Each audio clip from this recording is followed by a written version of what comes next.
Welcome to episode 306 of the Brainy Business, understanding the psychology of why people buy. Today's episode is all about adjusting your mindset. Ready? Let's get started. You are listening to the Brainy Business Podcast, where we dig into the psychology of why people buy and help you incorporate behavioral economics into your business, making it more brain-friendly. Now here's your host, Melina Palmer. Hello, everyone. My name is Melina Palmer, and I want to welcome you to the Brainy Business Podcast. Today's episode is all about adjusting your mindset and overcoming things like imposter syndrome, specifically when it comes to pricing. This episode does get into more than pricing, but it's a point I focus on throughout, and it's something I love to talk about and very timely given this Friday's conversation with Scott Miller. Why is that, you may ask? Well, for those of you who don't yet know Scott, he's awesome and was the person who made the introduction to my publisher, Mango. In Friday's episode, we talk about his new book, which is with HarperCollins, called The Ultimate Guide to Great Mentorship. Scott has written a bunch of books. At this point, there are at least 8, but he has new ones coming out so often it can be hard to keep up. I often have people comment that me writing 3 books in 3 years is quick, but I've got nothing on Scott. And if you're thinking, wait, Melina, did you say 3 books? That's right. I've hinted and shared it a little bit on the podcast and across social media, but my 3rd book, The Truth About Pricing, is with the publisher now and set to publish in early 2024. As Scott and I discuss publishing books and what it takes to be a great mentor in Friday's episode, this one on mindset felt like a great one to refresh today. This was originally episode 13 of the podcast. Amazing. And it originally came out in September of 2018. As you listen today, I encourage you to be open-minded about all the things you want to accomplish this year and into the future. What's truly important to you, and when have you been holding yourself back? Where could you benefit from a reframe, from adjusting your anchors, or from priming yourself in a different way?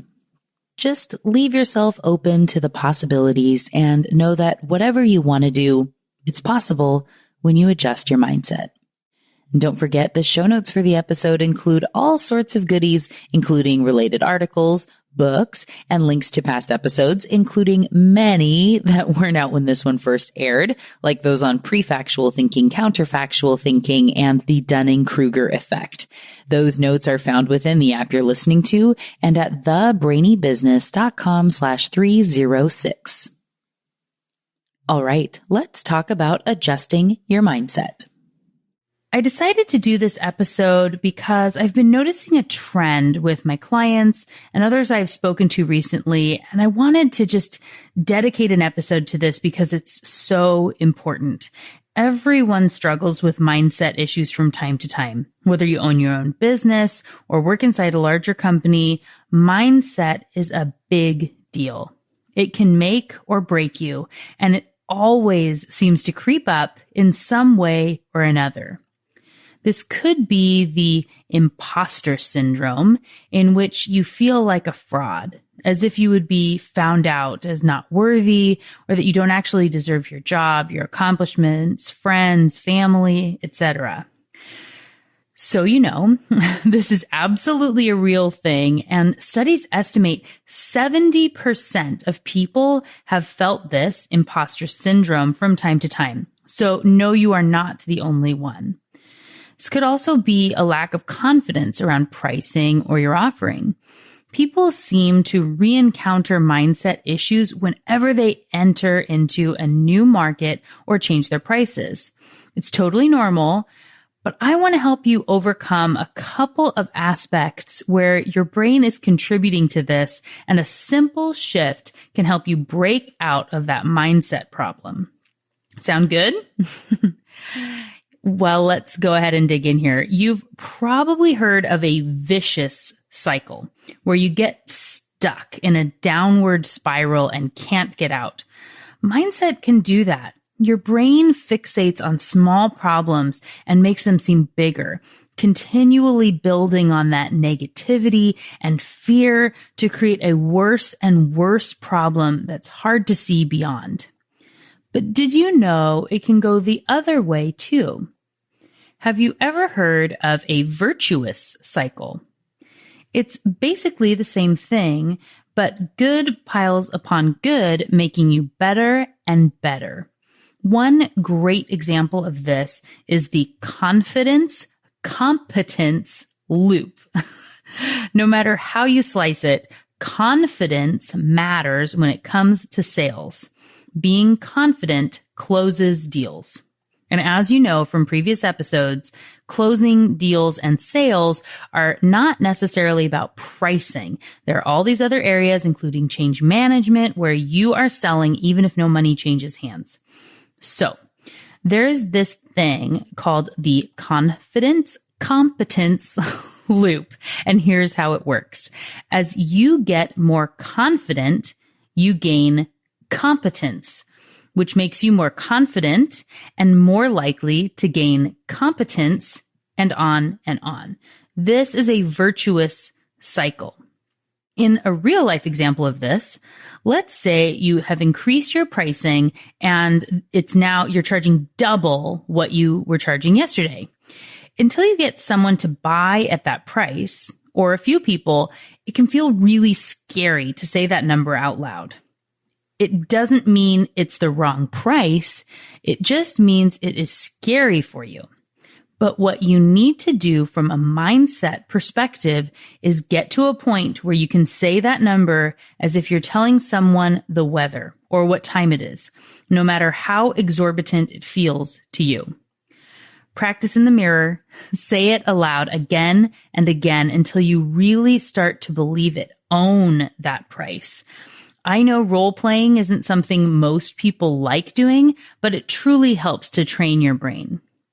And you need this because the subconscious brain of your buyer will pick up on the slightest sense of hesitation. You know that saying, a dog can smell fear? It's like that. This is the scent of the cookies before you even name the price. And it could be a huge detriment if your mindset is out of alignment. If they smell confidence, it's great for you. If they don't, it can be a real problem. If you don't know what I'm talking about when I say the scent of the cookies, that goes back to my 4-part It's Not About the Cookie series, which started with episode 5, The Truth About Pricing. There's a link in the show notes if you want to go back to that after finishing up this episode. In episode 10, the on-air strategy session with Marielle Court, we talked a lot about mindset. One of the things I mentioned to her was training I had when I started working at Alaska Airlines. I got the job there when I was 18 years old. I was the youngest in my class because you had to be 18 to get hired. And the job was working as a reservations agent. When you called to book a flight, I was the one looking up all the options and presenting them to you over the phone. While the internet was available for booking at that time, most people weren't comfortable booking flights that way yet. So a lot would still call in to speak to someone to help book those over the phone. My training for the airline was extensive and phenomenal, honestly. I believe it was 12 weeks of paid training with an additional 4 weeks of probational training on the phones, doing double jacking for any of you who've worked in a call center. So the first few weeks, someone's taking a call and you're listening in, but you can't speak. And then you switch and you're the one talking and somebody else can hear in case you get stuck or scared or whatever it happens to be. So it's a lot of time they put into that. They gave everyone this giant training binder to help us all through the process. And they discussed everything about the experience a customer would have and the approach that they would expect from Alaska Airlines. We did a lot of role playing, and I really didn't realize how much this job prepped me for the future. But thank you, Alaska Airlines. Thank you for being so awesome. It was really, really useful. Personally, I've always been good at sales. I remember I sold my mom on letting my sister and I get our own phone line when I was in elementary school. Yes, a phone line versus cell phones for any of the younger folks listening. And yes, my presentation to my mom was a complete presentation with a flip chart of the main points and benefits to her if we were to get the phone line. Note, that was benefits to her if we were to get a phone line versus the complaint of, but I want my own phone line. I think I had points about how much time she would have to not worry about kicking us off the phone if her phone was always available. I later used a revised version to get us cell phones. And you can all, I guess, sorry, Mom, that you had to live with me. It was all good. It worked out well in the future. She probably thought it was funny. My mom is very good at sales as well. So anyway, one of the main things I learned from Alaska Airlines was when you quote someone the price, it doesn't matter what it is and if you would be willing to pay it or not. Your budget doesn't matter. You need to say whatever it is as if it's nothing and keep confident. For me, as an 18-year-old, I had a very different perspective on what was reasonable to pay for a trip. And my confidence, or lack thereof, could greatly impact the close rate for the airline. Let's say I was quoting a fare from Seattle to Portland. I have just looked it up right now, here in the moment. And a first class ticket from Seattle to Portland is $150 each way. So it's cheap. You can drive it in about 3 hours. If for whatever reason, when I was working there, if I had gone through the search and found a flight that the customer wanted for much more than that, I still need to say it as if it's nothing. The price is the price. It's their choice whether they want it or not. In that case, when I worked at the airline, I had a script, which I would read over and over again all day, and it went something like this. This non-refundable round-trip ticket from Seattle to Portland, leaving on September 22nd at 8 a.m. and returning on September 23rd at 7 p.m., is based on a 7-day fare and will cost $5,748.68. Would you like to purchase that today? Say it with a smile and wait, as long as it takes. You may have noticed that price was almost $6,000 for something I'm telling you should be $300, but it's not my place. I smile. I wait. Even if in my mind I'm thinking, whoa, pay me $2,500. I'll drive you there right now. I will leave my office. I will pick you up. That doesn't come through in my voice.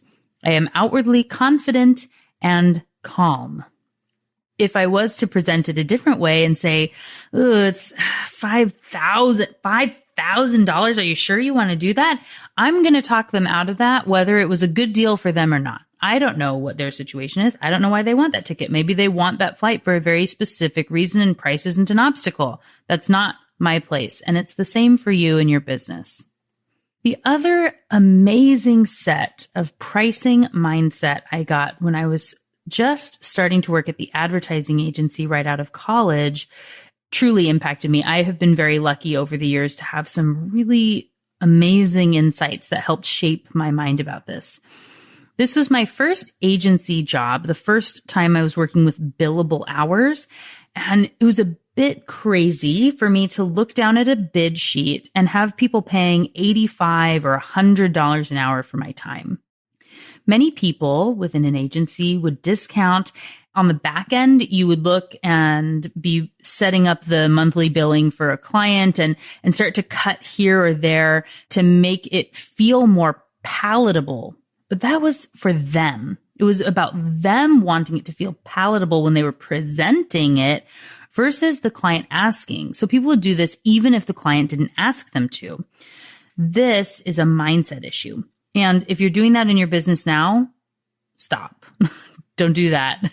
And it can take some getting used to it. It takes a lot to get over it, but know that you've been quoted for a reason and your time is worth whatever it's worth. So unless there's a very specific reason, like you agreed to a price in advance and you went over, so if you quoted a flat fee, then, too bad, know better for next time.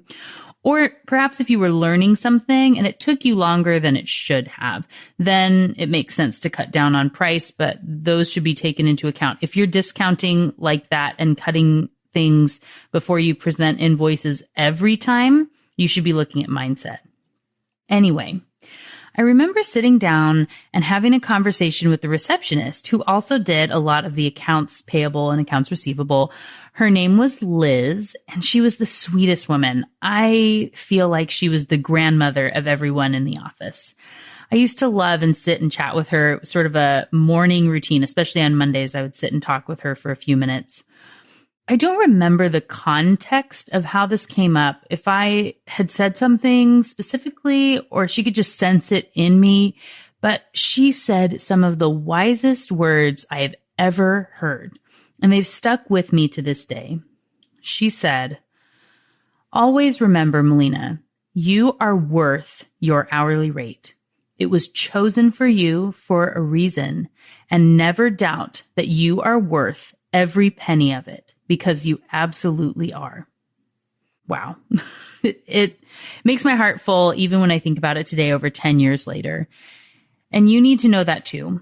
Whatever your hourly rate is, you are worth every single penny of that. You bring so much value into this world. It's amazing.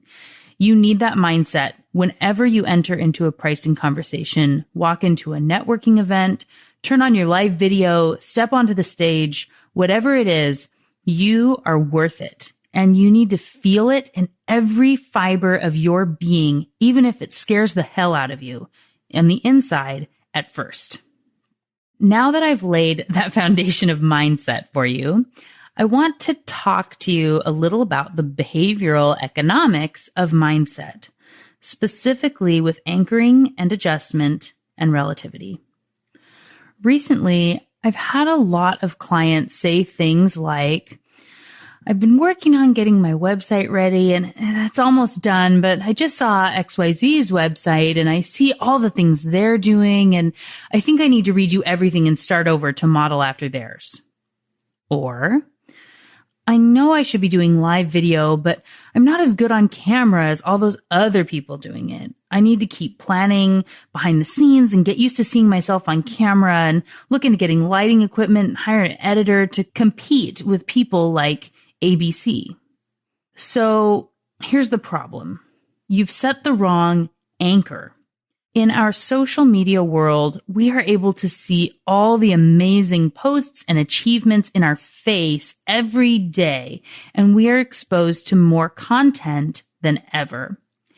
It's easy to look and say, that's the standard, and until I meet that minimum, I can't launch my new business approach or raise my prices or pull the trigger on my website. And in a space where you're working inside of a business, it could be asking for a raise or applying for a new job or whatever it happens to be, asking for more budget, all sorts of things. You have set an anchor on the top of the market, the peak, something unrealistic in many cases because those people have been in business for a really long time and have giant teams of people doing stuff for them in many cases.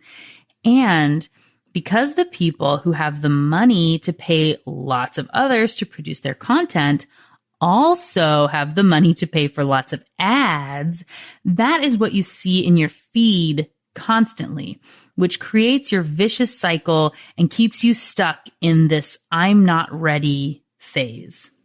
For all you perfectionists out there, I get that this is going to be hard for you. I'm a recovering perfectionist myself. I get it. I understand. But trust me, there is no such thing as perfect. Good enough is better than most. So, you need to reset your anchor and relativity points. You've set the high anchor on your mind at this ultimate, the place you want to be in 2 or 5 or 10 years if you really focus, and adjusting down to a level you think you can accept or that your clients will accept today that's keeping you stuck. Do you know instead what your anchor should be? I'll give you a second to think on it. That's right. What are you currently presenting to the world while you are waiting for perfection? If you are in the process of starting a new business and waiting to put your logo out there and print business cards or launch a website and have had a work in progress page up for more than a month while you've been fiddling, the answer is still nothing. People are getting absolutely nothing from you right now. That should be your anchor, not this amazing thing that you could do someday, not the top of the market, but what people are really, truly experiencing with you right now. Instead of looking at the green grass somewhere else, take a look at your own yard and know any website is better than none. My same small steps approach to marketing, sales, and messaging applies to mindset as well. It's better to take one small step each day than to sit and dwell on the big picture. Once you put it out there, once you take a step, you will have gained a little more competence, which will help with your confidence. Then you will gain a little more competence and up and up. Look at one thing you're going to do today, one thing tomorrow, and just do that and move forward, put it out there, do that live video. The first one for all of us is terrible. Nobody likes doing them. And even now it feels like 1 million. And every time you kind of have to psych yourself up to do it. And that's okay. We all have that feeling. And all you get to see is the smile. And I say, oh, hello, here I am. But there's a lot of mindset stuff in the back, and know that that's the case for everybody. So when you're looking at this, at these small steps you're taking and you've adjusted your anchor, you can say that relative to where you were yesterday or last week or last month, you're doing awesome. Relative to all those other people out there who only show the world a tiny fraction of the best pieces possible, who cares? Yes, you should have goals for where you want to get to eventually and what that target is, what you're aiming for, but they're not a factor in your day-to-day. That is for long-term planning sessions. Save it for those, which you can do monthly, quarterly, or at least annually. You have to be doing long-term planning. It's very important. But in the day-to-day, focus on where you were yesterday and where you're going to be tomorrow. That's it, the small steps. In the day-to-day, you set the anchor on the present offering you have out there and adjust up from there. There are lots of other behavioral economics concepts that play into mindset, including fear of regret, loss aversion, status quo bias, and many more. But I'm going to get into those in other episodes. For today, I really wanted to help you adjust your anchor to be on the reality of what you are doing instead of trying to be relating to someone else. Whether you're a business owner or looking your way up the corporate ladder, applying these pieces of anchoring and adjustment and relativity into your mindset will make a big difference for you. And when in doubt, if you need a pick-me-up to help bring you out of the vicious cycle and into a virtuous one, always look to whom I would argue is the greatest philosopher of our time, Dr. Seuss. No, I'm not joking. These quotes are so applicable to mindset and really amazing when you look upon them on their own. I've linked to an article of 37 Dr. Seuss quotes that can change the world in the show notes. But here are some of my favorites that I look to all the time. First, and will you succeed? Yes, you will indeed. 98.75% guaranteed. Why fit in when you were born to stand out? Did you know that was Dr. Seuss? Probably not. You've heard it a lot, I'm sure. Also, You'll miss the best things if you keep your eyes shut.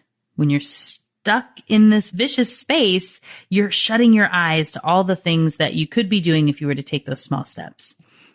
If things start happening, don't worry, don't stew, just go right along and you'll start happening too. That's one for that imposter syndrome. When you feel like you're not worth it, just know, let everything happen around you. And the last one, only you can control your future. Dr. Seuss, smart. So what got your brain buzzing as you learned about adjusting your mindset today? For me, I always love to think and talk about mindset. It's amazing how often we get in our own way and how easy it can be to nudge ourselves along when we refresh that mindset.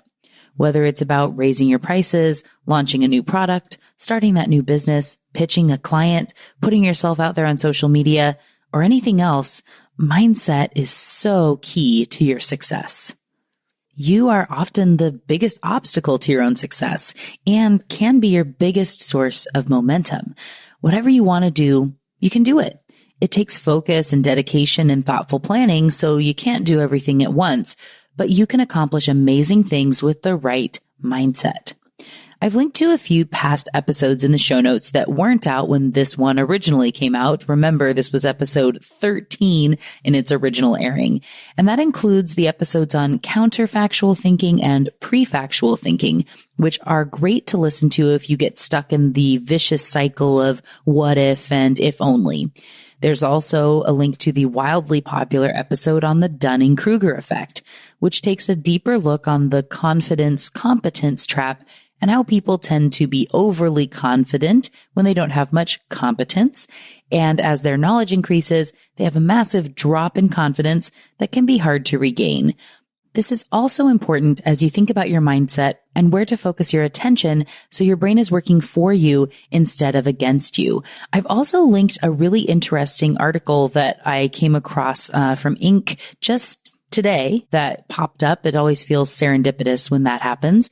It's my own Bader-Meinhof phenomenon, though, I think. Anyway, so it was this article that was about how imposter syndrome can actually be good for you and how it can show people are more likely to be successful and liked and can advance in their careers when they have some imposter syndrome.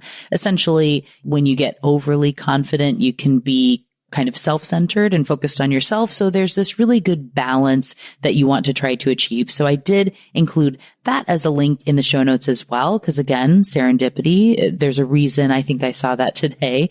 And so that, as well as those related episodes and so much more, are in the show notes at thebrainybusiness.com/306. And once again, I chose to refresh this episode today because of this coming Friday's conversation with Scott Miller, who is here talking about his new book, The Ultimate Guide to Great Mentorship.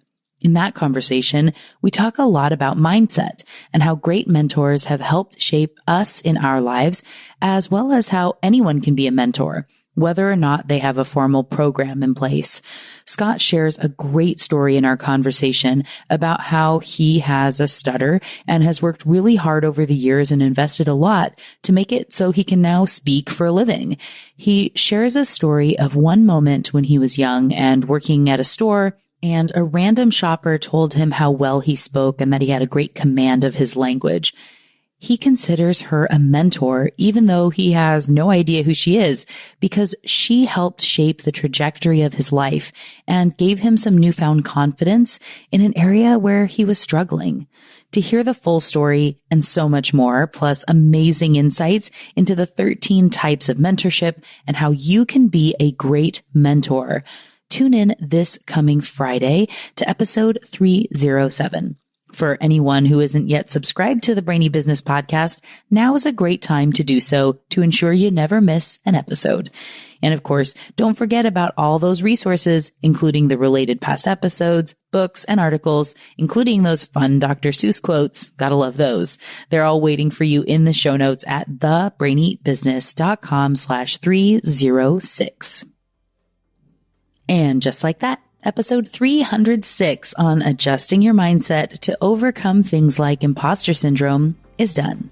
Join me Friday for a brand new episode with Scott Miller to discuss the ultimate guide to great mentorship. It's going to be a lot of fun. You don't want to miss it. Until then, thanks again for listening and learning with me. And remember to be thoughtful. Thank you for listening to the Brainy Business Podcast. Melina offers virtual strategy sessions, workshops, and other services to help businesses be more brain-friendly. For more free resources, visit thebrainybusiness.com.